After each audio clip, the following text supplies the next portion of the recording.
Halo teman-teman, jadi kita di sini akan melakukan wawancara di Jaya Bakery Lampung ya.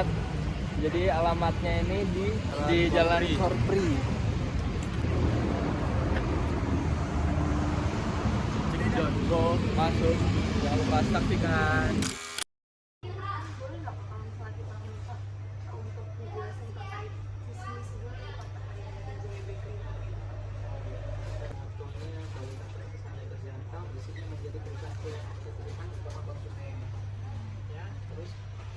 Pelayanan, kemudahan dan kepuasan pelanggan dengan ciri khas yang berbeda. Kemudian harga terjangkau dan berkualitas. Kemudian juga turut serta mengurangi pengangguran atau kebingungan. Terus isinya apa? Isinya akan terus meningkatkan kualitas produk serta mengembangkan produk-produk sehat dan bergizi yang baru serta mengikuti dan memenuhi kebutuhan konsumen. Terus akan terus meningkatkan kualitas sumber daya manusia dengan mempromosikan kesejahteraan karyawan. Kemudian juga pendidikan, keterampilan dalam rangka untuk meningkatkan kualitas layanan yang ditetapkan sebagai standar nasional dalam keunggulan layanan. Dan yang ketiga akan terus menghasilkan produk yang bermutu, berupaya menjaga konsistensi mutunya. Dan kelima, selalu memberikan kepuasan kepada pelanggan. Selalu meningkatkan kesejahteraan karyawan. Terus yang terakhir yang turut serta dalam menanggulangi pengangguran. Itu isi dan isi ya. Terima kasih Pak atas penjelasan visi. Boleh tahu Pak kalau misalnya Jaya Bakery ini ada berapa cabang gitu di seluruh Lampung? Kalau seluruhnya kita ada 23 outlet ya. Itu ada di kabupaten kota juga. Kalau yang ada di Kota Lampung di sini semuanya ada 16. Kemudian ada tambahannya itu di kabupaten. Kabupatennya di Prinsewu, Alianza, Metro dan Banjarnegara. Kalau yang di Bandung Lampung itu dikelola oleh Bandung Lampung, terus pusat itu 16 toko. Kalau dia bakery yang di Korti ini ya cukup banyak. Ya cukup paling besar kalau di Bandung Lampung paling besar ya Labuan Ratu. Dia produksi 8 dan atau 1 tipe. Kalau ini kita produksinya dari pabrik kita di Pulau Damar dekat. Jadi kita kenapa di Royal Island produksi karena transportasi orbit ya. Di Pulau Damar di mana ya? Pulau Damar dekat Katwin. Produksi di tempat ini dari 16 cabang yang dibangun hanya satu tadi. Kalau yang di cabang kayak di kabupaten diproduksi sih. Setiap cabangnya produksi. Kalau di Metro di Metro ada 2 outlet. Dia produksi di Iring Mulyo, nanti dia backup 1 toko lagi di Manggasu. Terus di Prinsewu, selain di Prinsewu dia ada outlet juga di Listing. Jadi produksi di Prinsewu, backup yang ada di Prinsewu-nya dapat Listing. Kemudian yang di Bandar Jaya juga ada 2, dia selain di Bandar Jaya terus di Humas Jaya. Jadi dia backup di Humas Jaya. Kami bertanya-tanya proses bisnis dari awalnya Pak, dari ketika ada membeli bahan baku dari supplier hingga roti itu disebarkan ke pelanggan itu bagaimana Pak? Jadi distributor masuk bawa bahan contoh, terus contoh bahan baku yang dia tawarkan ke kita itu kita coba dulu di bagian produksi kita kira-kira masuk apa enggak, sesuai nggak dengan kebutuhan yang kita inginkan.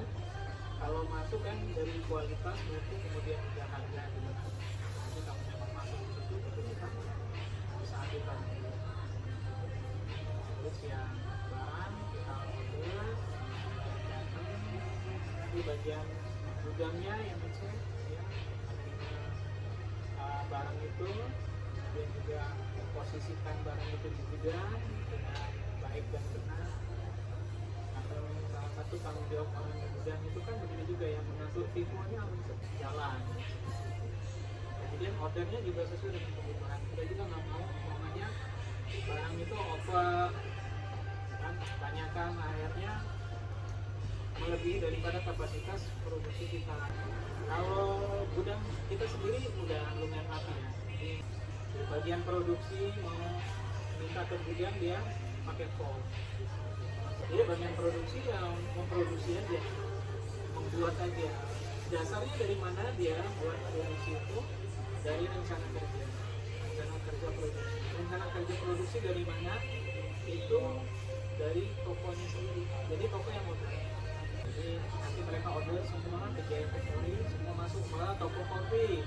Minta roti manis isi keju sekian piece, terus coklat sekian, tawar sekian, itu detail satu-satu. Lalu nanti di bagian Jaya Factory diglobalkan. Nah itu dasar orang produksi untuk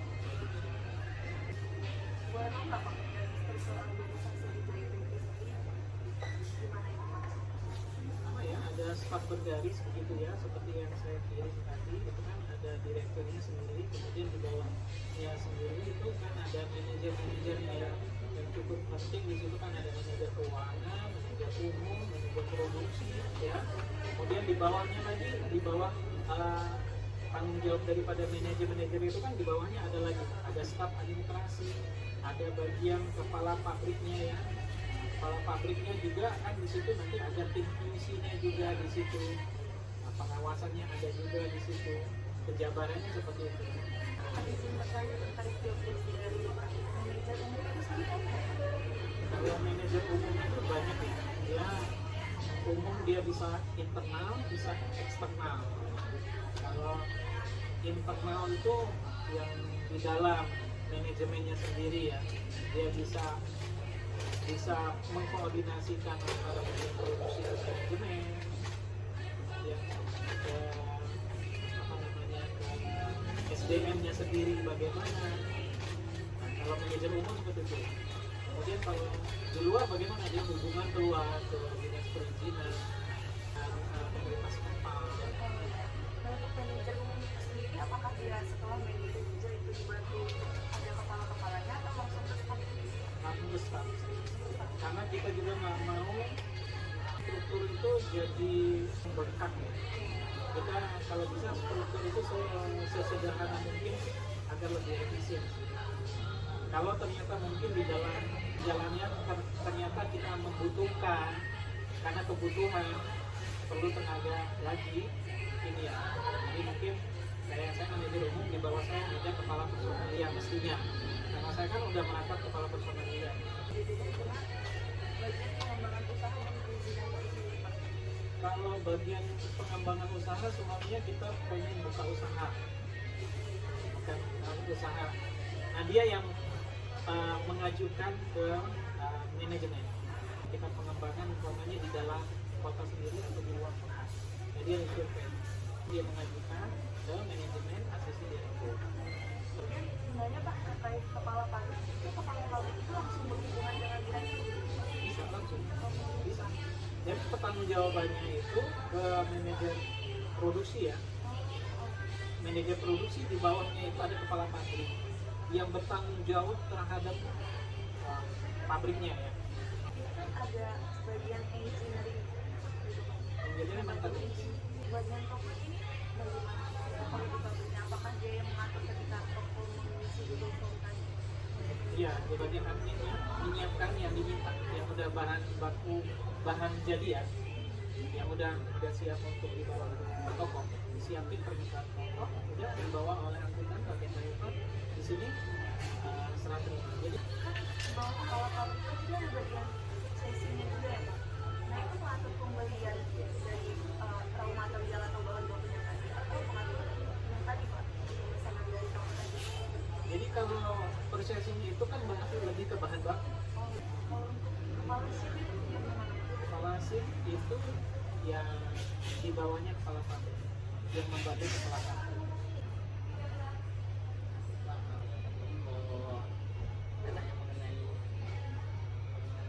Sistem rekrutmen karyawan atau pegawai itu seperti apa? Ya, jadi kalau rekrut kita itu semuanya berdasarkan kebutuhan. Kalau perusahaannya sehat, harusnya seperti itu. Jadi seumpamanya begini, kebutuhannya bagaimana? Satu, menggantikan orang yang belum. Kedua, mungkin kita standar tenaga kerjanya, standar tempornya berubah. Kenapa berubah? umpamanya produksi kita meningkat, yang mungkin dulunya hanya dikerjakan oleh 5 orang, sekarang 6 orang atau 7 orang. Jadi kita standarnya kita ubah. Kemudian juga kriteria yang sesuai dengan kita butuhkan. Ada yang biasa-biasa aja. Biasa ya seperti mungkin di bagian produksi seperti biasa, bukan tenaga ahli. Kalau tenaga ahli, kalau di bagian produksi bisa seperti betternya. Itu perlu ada namanya selain ada tes interview, ada juga ya tes food. Kemudian kalau umumnya kita di bagian kepala toko tentunya ya, kan dia punya pengalaman sebelumnya dengan toko. Kemudian kita rekrut umpamanya di bagian auditor, sebelumnya dia mungkin pernah juga di bagian auditor, di bagian akunting. Kemudian habis kita rekrut, ada beberapa orang yang kita seleksi, mengkerucut lah ya. Ada yang kita rekrut, ada yang belum, ada yang enggak. Itu kita rekrut dia, itu pakai dengan training dulu. Training 3 bulan, maksimal 3 bulan. Dan untuk training itu perusahaan memberikan langsung gaji full gitu Pak? Gaji, kita gaji. Jadi training 3 bulan maksimal itu. Jadi 3 bulan harus ada ketentuan bisa lulus masa training atau tidak lulus masa training. Dasarnya penilaiannya yang saya pilih. Kalau resumenya rata-rata 60%, resumenya rata-rata 60% dinyatakan lulus masa training. Kurang daripada itu tidak lulus masa training. Kalau lulus nanti ada SK pengangkatan dan kita nggak ada kontrak. Pernah nggak Pak? Ada kondisi di mana ketika produksi menurun, terus karyawan itu surplus naik. Nah, pernah nggak kebijakan perusahaan itu seperti menurunkan jumlah angka karyawan gitu Pak? Untuk saat ini alhamdulillah nggak pernah ya Mas. Parah kita COVID kemarin itu kita tidak ada pengurangan tenaga kerja. Jadi paling kita atur aja. Jadi ada karyawan kita yang istirahatkan 1 minggunya kerja. Yang kerja itu nanti ada istirahat 1 minggu, lalu yang istirahat kemarin itu kerja. Itu yang dilakukan sampai sekarang ini kita nggak ada pengurangan tenaga kerja. Dan makanya Pak, untuk masalah produksi ini, bagian produksi gudang itu tadi yang jumlah shift itu jumlah shift produksi apa yang di toko ini Pak ya, yang saya ambil mau Kalau di toko 2 shift juga, pagi dan sore. pagi dan sore. Jam 6 sampai jam 3, jam 1 sampai jam 9. Kalau yang di produksi ada 3 shift ya. Jumlah shift pagi, Jam 7 sampai jam 3, jam 3 sampai jam 11, 11 sampai jam 3. dan itu setiap hari selalu produksi. Ya, selalu.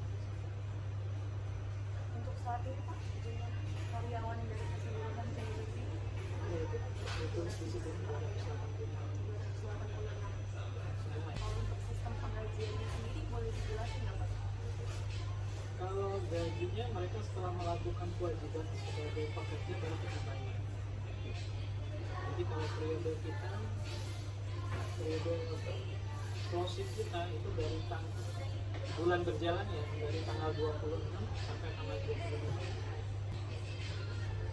Untuk kerja pekerja sendiri itu mereka diberitahu nggak sih Pak secara tulisan maupun tulisan gitu terkait hak dan kewajiban mereka sebagai pekerja dari JBP? Jadi sebelum dia kerja kan kita kasih pembekalan dulu. Ya Pak, untuk pengelolaan sistem sumber daya manusianya kan apakah JBP itu membuka istilah magang gitu Pak? Nggak ada training ya, training tidak kita magang. Tadi kan sudah sempat disinggung kalau misalnya pembekalan itu akan dilakukan 2 bulan pertama gitu ya Pak. Nah, ada nggak sih Pak kalau misalnya terlebih untuk bagian produksi, nanti itu ketika akan adanya produk baru atau bagaimana itu nanti ada pelatihan lanjut lagi gitu. Ya, jadi kalau ada produk baru di trailer dulu, kemudian habis itu kita tes food dulu sampai itu layak umpamanya sesuai dengan dijual, baru kita produksi masalah. Kalau ini Mas, di JBP sendiri kan untuk karyawan pasti ada semangat, ada titik naik atau penambahan semangat lagi di Pak. Ada nggak sih Pak kayak pengakuan khusus kayak misalkan pemberian khusus atau apa gitu? Ada Pak. Itu dalam bentuknya gimana? Ya biasanya uang. Reward itu kan kalau dia sudah mencapai sesuatu yang ditargetkan oleh perusahaan. Umpamanya tokomu saya kasih target nih 1 bulan 500 juta. Kalau dapat 500 juta nanti ada reward yang diberikan. Untuk produksi itu misalnya minggu ini jumlah produksi itu membludak dan jumlah penjualan itu menurun. Nah, apakah ada program lain seperti berjualan di pinggir jalan seperti brand sebelah Pizza Hut gitu Pak? Berjualan Kalau langsung. kayak gitu agak kecil kemungkinan ya, Mas. Itu namanya produksinya nembak. Produksi itu berdasarkan orderan dari toko gitu. Jadi di toko dia udah punya standar, dia punya grafiknya, kita tiap 1 bulan sekali kan evaluasi nih, terus head to headnya dari bulan Maret, head to headnya Maret tahun yang lalu. Baik, ini mengenai Pak, dalam menjaga kualitas perusahaan Jaya Bakery ini juga ada Pak. Misalnya caranya ada produk antakan atau gimana, cara menangani kualitasnya tetap bagus itu juga ya Pak. Jadi kalau itu kan bagian quality controlnya tuh dari bahan baku yang kita pakai. Seumpamanya ada bahan baku baru yang produksi nggak tahu di situ, itu perlu ditanyakan itu. Jangan bahan itu lihat masuk gitu aja. Nah itu kan nggak boleh, nggak sesuai dengan SOP. Karena bahan baku yang memang udah ACC masuk ke pabrik kita, ya memang udah di ACC gitu. Kemudian juga proses produksinya kita lihat betul-betul standarnya, produksinya yang udah kita jaga itu. Kemudian hasilnya kita lihat udah standar belum, karena ada yang besar kecil, ada yang tebal, ada yang tipis. Kalau memang itu nggak standar, ya itu udah nggak mungkin nyampe di toko gitu. Paling itu bisa nggak dimanfaatkan, bisa untuk menjadi potongan slice. Kalau seumpamanya barang yang sudah beres kemana, beres yang memang udah expired, itu tarik semua ke pusat. Pusat dimusnahkan ya, kita buka plastiknya, dia jadikan satu semua di dalam karung, itu hancurin dulu. Kalau udah betul-betul hancur, itu biasanya ada yang minta untuk makan ternak. Kan tadi kan dulu bilang barang yang expired gitu ya, tapi kalau misalkan produk yang di reject atau produk yang cacat gitu gimana Pak? Ya itu yang saya bilang, kalau masih bisa dimanfaatkan untuk pembuatannya slice, kita jadi potong-potongan, atau mungkin kita ulang lagi, dihancurin lagi, tapi kita kasih adonan yang baru, dicetak ulang. Bisa. Tapi udah bukan berbentuk barang yang awalnya, yang udah menjadi produk yang baru. Kayaknya udah cukup waktu pandemi, udah cukup banyak juga, udah cukup lama juga. Sebenarnya kami sangat-sangat berterima kasih ya Bapak gitu sudah mengizinkan kami, dan juga mohon maaf sudah mengganggu waktunya.